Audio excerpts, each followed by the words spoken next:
ओम शांति। सुनते हैं आज 5 अगस्त 2025 की साकार मुरली से प्रश्न उत्तर।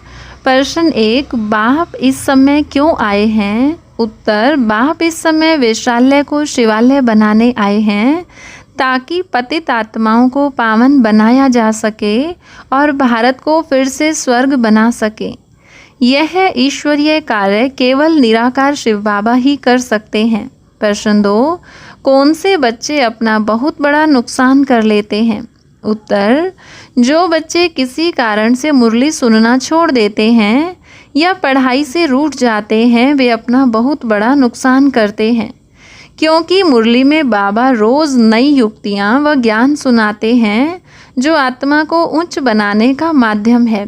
प्रश्न 3, सबसे अधम आत्माओं का कल्याण कैसे हो सकता है? उत्तर, वैश्याओं को ईश्वरीय ज्ञान देने से उनका भी कल्याण हो सकता है। उन्हें समझाना चाहिए कि तुम भी पवित्र बनकर स्वर्ग की महारानी बन सकती हो। प्रश्न 4, बाबा किसे महान भाग्यशाली कहते हैं? उत्तर, जो बच्चे सेवा में थोड़ी सी भी मदद करते हैं, जैसे 2-4 रुपए का भी मनी ऑर्डर भेजते हैं, वे महान भाग्यशाली हैं, क्योंकि सच्चे दिल से जो देते हैं बाबा उन्हें बहुत कुछ वापस देते हैं। प्रश्न 5, बाप हमें कौन सा निश्चय पक्का करने को कहते हैं? उत्तर, बाप कहते हैं कि हम आत्मा हैं, यह निश्चय पक्का करो। यह शरीर विनाशी है, आत्मा अविनाशी है और आत्मा को ही बाप से वर्षा मिलता है। प्रश्न 6, वानप्रस्थ अवस्था का वास्तविक अर्थ क्या है? उत्तर, वाणी से परे जाकर परमात्मा को याद करना, माया से अलग हो जाना और आत्मा की यात्रा पर लग जाना ही सच्ची वानप्रस्थ अवस्था है। प्रश्न 7, आधा कल्प के पाप किससे भस्म हो सकते हैं? उत्तर, बाबा की याद से। जब आत्मा बाप को सच्चे दिल से याद करती है तो सारे विकर्म भस्म हो जाते हैं और आत्मा सतो प्रधान बनती जाती है। प्रश्न 8, बाबा कैसे बच्चों को नैनों पर बिठा ले जाते हैं? उत्तर, जो बच्चे सेवा में फुर्त रहते हैं, आज्ञाकारी होते हैं और बाप की याद में रहते हैं, बाबा उन्हें नैनों पर बिठाकर वापस घर ले जाते हैं। प्रश्न 9, मोह की रगें क्यों तोड़नी हैं? उत्तर, क्योंकि यह पुरानी दुनिया समाप्त होनी है और हमें अब बाप के घर लौटना है, इसलिए माया के बंधनों को तोड़कर वानप्रस्थ अवस्था धारण करनी है।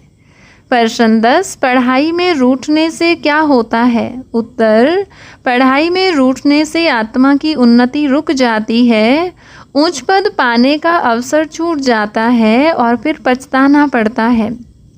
प्रश्न 11, बाप के अनुसार कौन से बच्चे सेवा में तीव्र रहते हैं?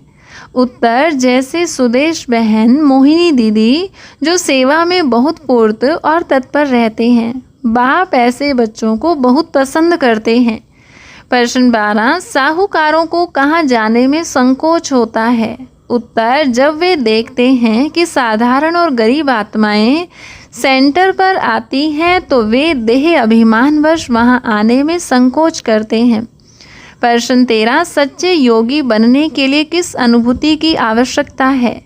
उत्तर, परमात्म प्यार की सच्ची अनुभूति होनी चाहिए ताकि आत्मा सदा बेहद की प्राप्तियों में मगन रहे और हद के प्रभाव में न आए। प्रश्न 14, सर्वगुण संपन्न बनने के लिए क्या अभ्यास करें? उत्तर, अपने को आत्मा समझ बाप को याद करना, चार्ट रखना, पवित्रता अपनाना और सेवा में पूर्ति लाना, यही सर्वगुण संपन्नता का मार्ग है। प्रश्न 15, नारद और मीरा को किस बात के लिए प्रसिद्ध किया गया है?